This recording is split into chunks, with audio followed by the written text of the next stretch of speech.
Hello दोस्तों, स्वागत है आपके अपने YouTube channel AS2 job cracker में। मैं आपका दोस्त आदित्य सिंह आज फिर आपके सामने प्रस्तुत हुआ हूं। दोस्तों, ये क्लास है आपकी सीरीज टाइप में चल रही है, जो कि आज क्लास नंबर 8 है। दोस्तों, उम्मीद करता हूं आज की क्लास आपके लिए बहुत ही ज़्यादा अच्छी और बहुत ही ज़्यादा कामयाब है।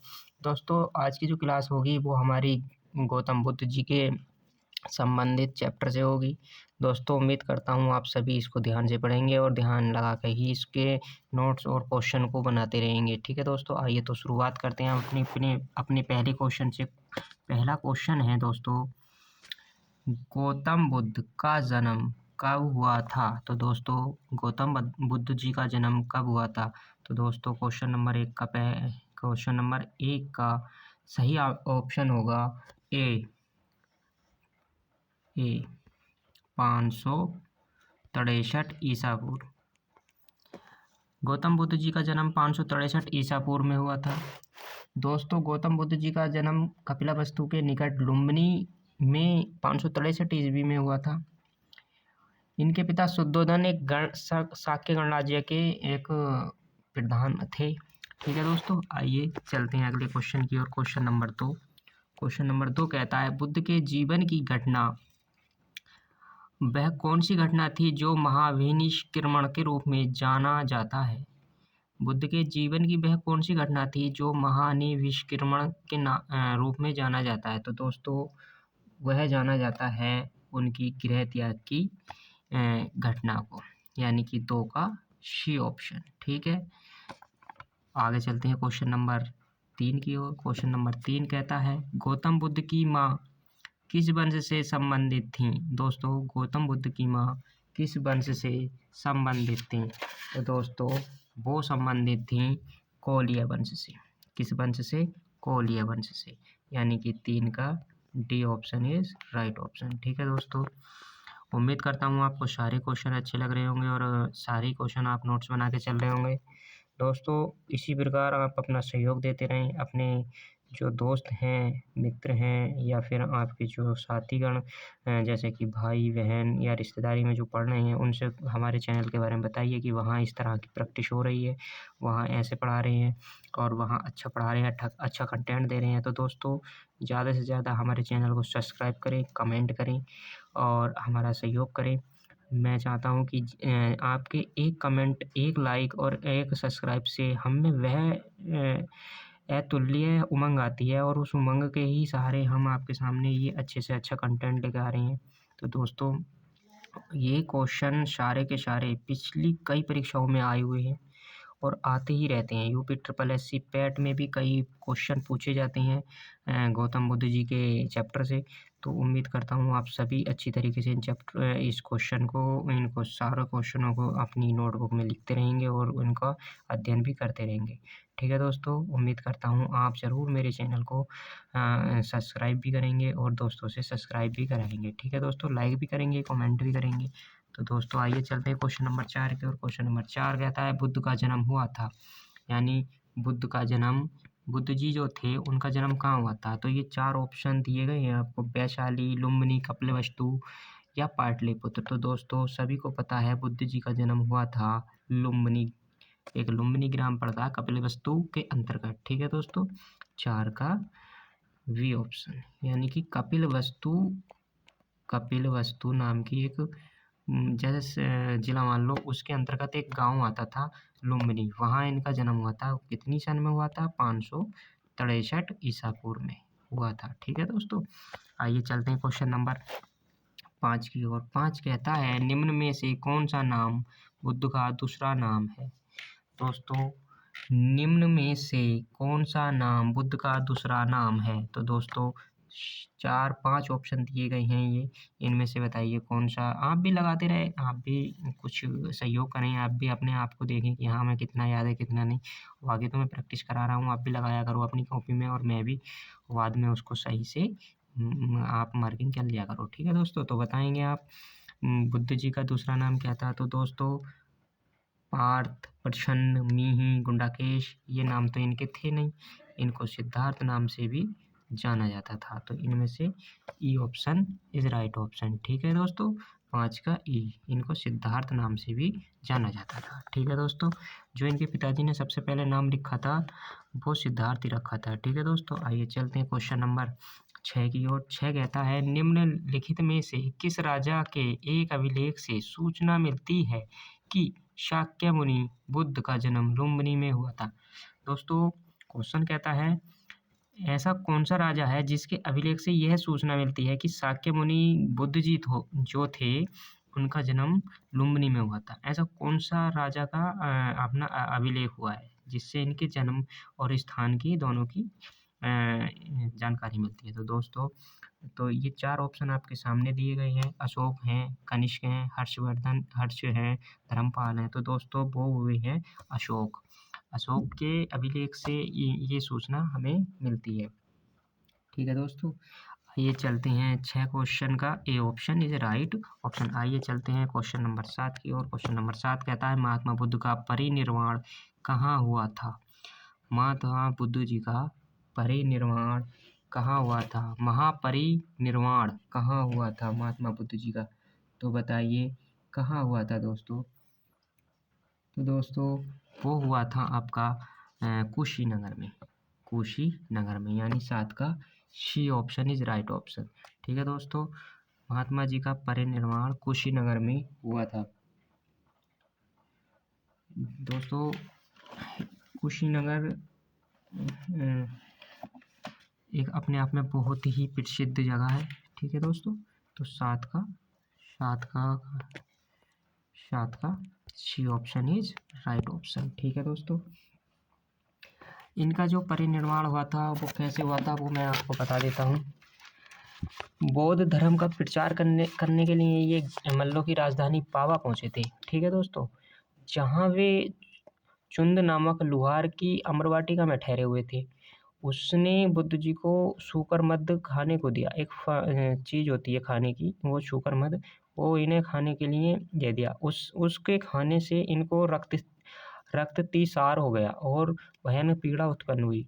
और वेदना के बाद ही वे कुशीनगर, मल्लों की गणराज्य राजधानी थी कुशीनगर, जो कि मल्लों की राजधानी हुआ करती थी। ठीक है दोस्तों, पहुँचे वहाँ मल्लों की राजधानी कुशीनगर। पहुँचने के बाद यहीं 583 ईस्वी में 80 वर्ष की अवस्था में इन्होंने अपने शरीर को त्याग दिया और इसी शरीर त्यागने की क्रिया को ही महापरिनिर्वाण कहा जाता है। ठीक है दोस्तों, आ गया होगा आपके समझ में। और जितने ये मैंने टॉपिक बताया है इसके अंतर्गत, इसको दोबारा सुन के लिख लेंगे अपनी कॉपी में, अपनी नोटबुक में। ठीक है दोस्तों, आइए चलते हैं क्वेश्चन नंबर 8 की ओर। क्वेश्चन नंबर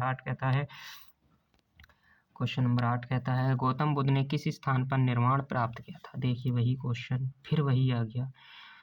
तो ये तो सभी को निर्वाण कहाँ प्राप्त हुआ था। निर्वाण वो महापरिनिर्वाण था, महापरिनिर्वाण। ठीक है दोस्तों, और ये बात कर रहा है निर्वाण, इस बात को याद जरूर रखेंगे। वो महापरिनिर्वाण है और ये केवल निर्वाण की बात कर रहा है। तो दोस्तों, इसमें बताएंगे वो कहाँ प्राप्त हुआ था। तो दोस्तों, वो हुआ था आपके इसमें दोस्तों ये क्वेश्चन गलत है। ठीक है दोस्तों, आइए चलते हैं क्वेश्चन नंबर 8 की ओर। 9 की ओर। 9 क्वेश्चन है महापरिनिर्वाण मंदिर अवस्थित है। महापरिनिर्वाण मंदिर अवस्थित है, तो कहाँ है महापरिनिर्वाण मंदिर। तो दोस्तों, वो मंदिर अवस्थित है आपके कुशीनगर में। कहाँ पे, कुशीनगर में। 9 का A option is right option. ठीक है दोस्तों, वो मंदिर कुशीनगर में है। देखेंगे महापरिनिर्वाण मंदिर उत्तर प्रदेश के कुशीनगर जिले में आता है। ठीक है दोस्तों, और इस मंदिर में भगवान बुद्ध की मूर्ति है, जो कि 1876 ईस्वी में उत्खनन के द्वारा प्राप्त हुई थी। इस मंदिर में एक मूर्ति प्राप्त हुई है, वो 1876 के दौरान एक उत्खनन कराया गया था।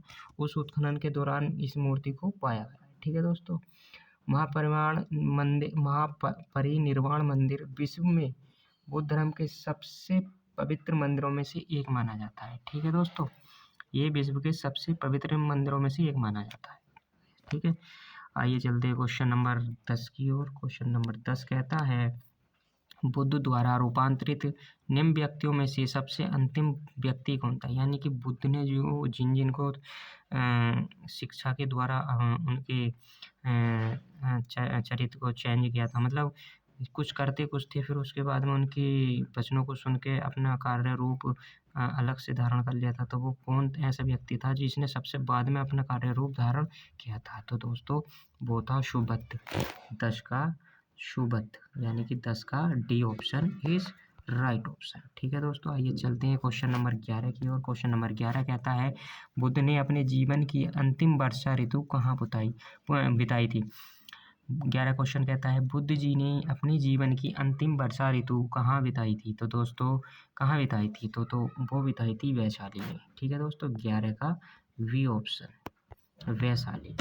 वैशाली में इन्होंने अपने अंतिम वर्ष की वर्षा ऋतु बिताई थी। ठीक है, और आगे चलेंगे क्वेश्चन नंबर 12 की ओर। क्वेश्चन नंबर 12 कहता है दोस्तों, बोध गया में किसी ज्ञान की प्राप्ति हुई थी? बोध गया में किसी ज्ञान की प्राप्ति हुई थी? तो सभी को पता है बोध गया में किसी को ज्ञान की प्राप्ति हुई थी। बोध गया में किसे ज्ञान की प्राप्ति हुई? तो वो प्राप्ति हुई थी हमारे गौतम बुद्ध जी को, यानी कि 12 का B option is right option. ठीक है दोस्तों, आगे चलते हैं क्वेश्चन नंबर 13 की ओर। क्वेश्चन नंबर 13 कहता है, अलार कलाम थे?